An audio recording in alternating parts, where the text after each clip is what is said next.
thing that has ever happened to me was realising that I was autistic at the age of 25, after spending my whole life wondering why I was different. What's even crazier though is that there were actually a lot of red flags to me being autistic, but nobody ever picks up on them. I got stuck with labels like bossiness, shyness, anxious, when really they were just indicators that there was more going on. But what are these key signs of autism that often get missed? If you don't know me, my name's Ellie. I was diagnosed as autistic this year at the age of 25, and before that I was self-diagnosed. I post videos here on YouTube every week, so make sure you subscribe, and if you're not already, then go follow me on TikTok at Elle's Better Life when my platform is a little bit bigger over there. I couldn't believe it when I first heard this, but 80% of autistic females are not diagnosed until after the age of 18, which just shows how often these symptoms are missed and how little is actually known about autism. Quick disclaimer that I'm not an expert on autism. I'm just talking about this from my own experience as a late diagnosed autistic and based on research that I've done online to help other autistics. It seems that there's two main reasons that so many of us are late diagnosed. The first being that most of us grew up with parents who were Gen X and older, and they grew up in a time when very little was known about autism. The term autism wasn't even first used within the US diagnostic manual, the DSM-3, until 1980. Our parents also grew up with stereotypes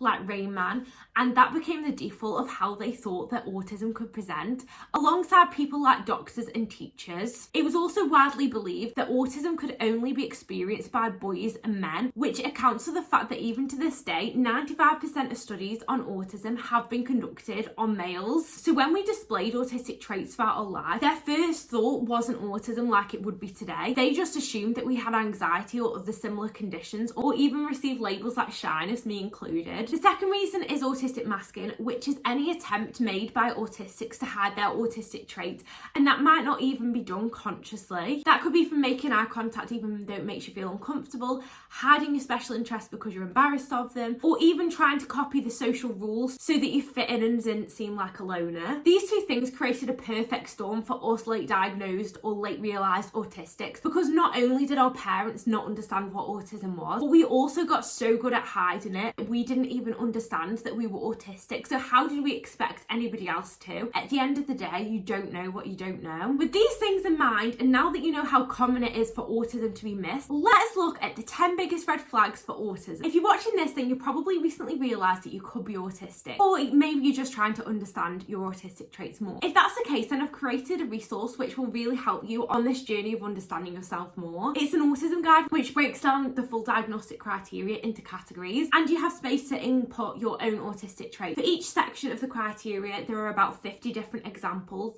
and prompts of ways that you could fit the criteria. So alongside this video, which will give you lots of helpful information, you can also use the guide too, which will be able to do that in a little bit more detail than I could just from one video, and you can tailor it to yourself as well. If you are interested, then go to the link in my bio. It's only £5, but I think it'll be an amazing resource on your journey. The first red flag that I was autistic, and you could be too, is not understanding how to approach social situations. This is where the labels like shyness and anxious came from, because my parents would just observe me standing back and watching all the other children rather than going up to them and playing with them. I just felt constantly completely out of my depths. Maybe you've had similar labels like shyness, but for me that wasn't actually true. That was just what other people observed. It wasn't that I was shy, it was just that I didn't know what to do, and it meant that I had to stand back and watch how other people did things first so that I could observe the rules. I even remember my mum used to sit with me and role play talking to people. She would say, this is what you say, then you say this,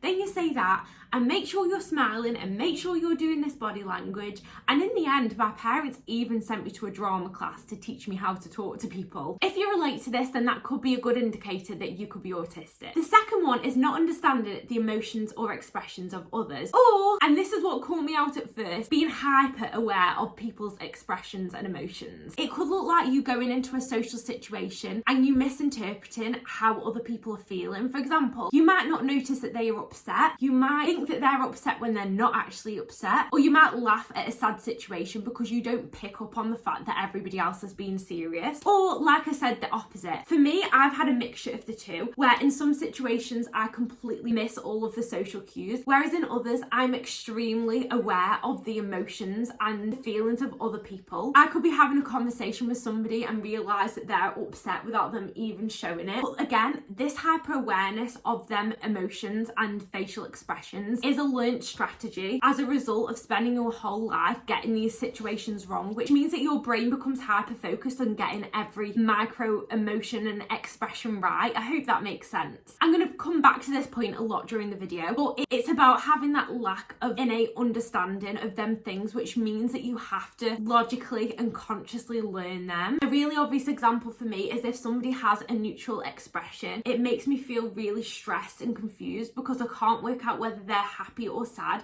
I need things to be very black and white for me to work them things out. If you're not sure whether you struggle with these things, then ask yourself, have you ever got a situation wrong? Have you thought somebody was feeling something that they actually weren't? And if you're not sure of this, maybe ask your parents or family about how you were when you were younger and whether you understood other people's emotions then, because as I say, it can be learned. The third one is reviewing past or future social interactions. And for autistics, this is done in an attempt to make sure that you are doing them social situations in the right way. Social situations can be exhausting, and for me, I've always spent hours after a conversation working out whether I said the right things, whether I was talking to them right, whether I talked for too long. All of these elements of a conversation that come naturally to everybody else, I would be stressing about them and thinking, oh, what if they thought that I was rude, or what if I seemed like I didn't care about talking to them? It could also be rehearsing or scripting conversations before they happen. You might be thinking constantly ahead of time, when do I need to say a certain thing? What do I need to say next? Because again, them conversations don't flow naturally, and you put so much constant pressure on yourself to make sure that every social interaction is perfect. The fourth one is what I like to call social hangovers,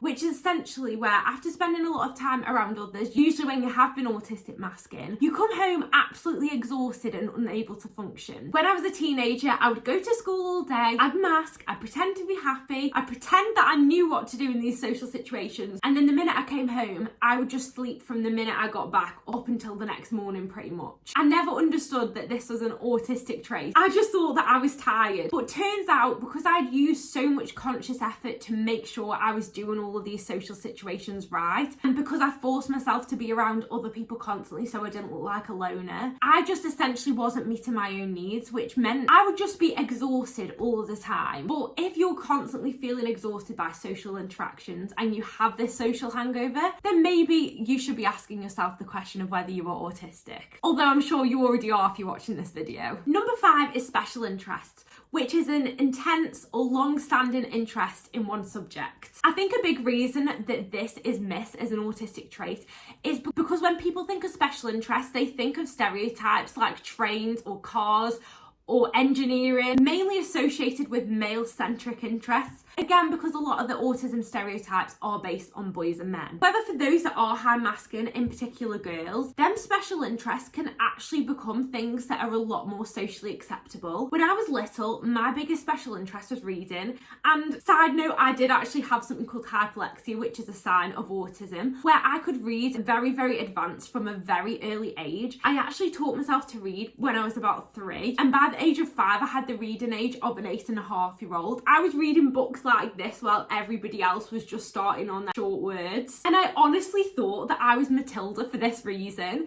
I would sit for hours and hours and hours just reading and reading, and this was the number one way as a child that I would regulate myself and shut myself out from the outside world where everything was so confusing. But because reading is something that most people do, nobody ever thought that it was strange or unusual. They just thought that I was a bookworm. Other special interests as I got older, which are also very common, are things like boy bands. Mine was One Direction. It's been a sad few weeks for the Directioners with the death of Liam Payne. I don't even want to go into that right now. I forget I said that. But others could also be things like beauty, makeup, and for girls, they often use that as a mask as well. I know for me, I learned how to do hair and makeup when I was a teenager because I thought if I look like everybody else, then I am going to fit in. But most girls like makeup, most girls like doing the hair, so nobody's going to associate that with autism until you look at the intensity of it. As a teenager, I had huge collections of my makeup, and that is a key indicator of autism, is collecting things in a lot of detail. Of course, special interests don't need to be exclusively to the examples that I gave. It can literally be any topic that brings you immense joy and regulation. It could even be leaves if that's the kind of thing that you're interested in. Number 6 is not being able to make or keep friends. For too long, I took this too literally because I learned the social rules of being able to make friends thanks to things like the drama class that my parents sent me to. However, keeping them friends was impossible to me. It always has been. I don't know if anybody else can relate, but I find that when friendships start, it's quite easy to follow them social rules because you can start talking to them about a certain thing that you find interesting,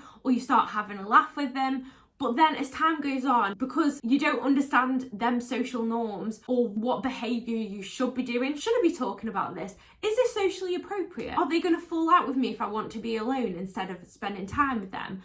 All of these things can be completely exhausting and you're constantly questioning whether you were doing these things right. So as time goes on, you just lose them friendships. I found for me that I would force myself to make friends with new people all the time. And I'd think, if I make friends with this group, it's going to be easier. If I make friends with that group, it'll be easier. And then the pressure got too much for me when really all I wanted to do was spend time on my own. But I thought if I did that, they're going to think I'm a loner and I'm just going to stand out. So I made friends with more and more people, lost more and more friendships, and I just ended up feeling worse for it than better. If you relate to this, then don't worry, you are not alone. This is an autistic trait and you are not broken or wrong for not being able to keep these, which is what I thought for a long time. Anyway, moving on to number 7, using substances like alcohol as a social crutch. I do not do this anymore, and I'm just going to say I do not ever recommend this because it just makes things worse. I've not drank alcohol in about 4 years now. However, I literally used to drink maybe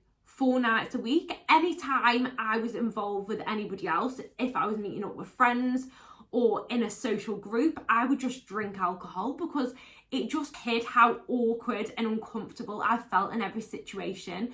And probably for about 5 years, I used this to try and cope with the fact that I had no clue what was going on. And I was like a different person when I drank, and I felt like this was the only way that I could function in a social setting. If you are struggling with alcohol use, then please take this seriously. I've put a resource below in the description, or if you are casually using it for this reason, then I'm just going to tell you now, it just makes things a whole lot worse because you end up feeling 10 times more anxious the next day. The next one is sensory differences. Something that really surprised me was that these aren't actually just exclusive to the 5 senses that we think of: taste, sight, smell, hearing, and touch. They could literally be anything that you could feel within your body. So yes, hearing sensitivity is a sign of being autistic. I've always been able to hear the sound of electric even in plugs, or noises from really, really far away that nobody else could hear. But it can also be things like temperature regulation and sensitivity, and these can be hypersensitive or hyposensitive. For example, I find it quite hard to feel hot temperatures. I could have a cup of tea or coffee at almost boiling point and not be able to tell. So I'm undersensitive to that. Whereas cold, I'm overly sensitive to that, where I even break out in physical hives whenever I am cold. Sensory issues can also fall under things like your body's ability to understand when you are hungry, or when you need the toilet, or when you are thirsty. And even things like having an unusual appreciation for the senses, like becoming emotional when you see a mountain, or being able to stare at fairy lights or fireworks for hours because of how happy they make. That's me again. But I could do a whole video just talking about sensory experiences, so if you'd like me to do that, then please let me know in the comments. Number 9, we have rigid or black and white thinking, which I would describe as all or nothing thinking. This could impact so many aspects of your life. That could be spending a full day cleaning your house top to bottom, or if you don't have time to do all of that, then you don't clean it at all. Or it could be only eating when you have the exact specific meal in that you want, or not eating at all. Or it could be needing to turn up exactly on time to an event, or deciding not to go at all if you're not going to be exactly on time. They're just a few of the examples. I've got a lot more examples on my autism guide, so if you're interested, again, the link to that is below. I talk about all these topics in a lot more detail than I am doing in this video. But if there has been any specific topic throughout this video that you would like me to cover as a dedicated video where I talk about it in more detail, then please let me know. Finally, last but not least, and again this is a very, very important topic, is having mental health struggles. Studies have shown that almost half of the autistic population actually meet the diagnostic criteria for anxiety as well, which isn't surprising when you go your whole life not understanding social situations, feel like you're getting all of these things wrong but don't understand why. My whole life, these things have been blamed on my struggles, even though they were just a symptom that more was going on. I always say that anxiety is a symptom rather than the cause, and that was definitely the case for me. You may already have other mental health diagnoses. I also have an anxiety and OCD diagnosis alongside my autism, but when I got these diagnoses, it always felt like there was more going on, and these were just part of the picture. So if you have struggles with your mental health, but it feels like there could actually be more to it, then that is my final red flag for today, that you could be autistic. There are so many other things that I could mention, but these are the main ones that impacted me. So let me know if you would like me to do a part 2 on this. That's everything for today's video. If you have watched until the end, then thank you so much. And please make sure, if you haven't already, that you subscribe, because I am a new creator. I only created this account about 2 months ago, so I'm still new to this, and any support that you could give would really be appreciated. I'll be back next week with another video talking about autism. Bye!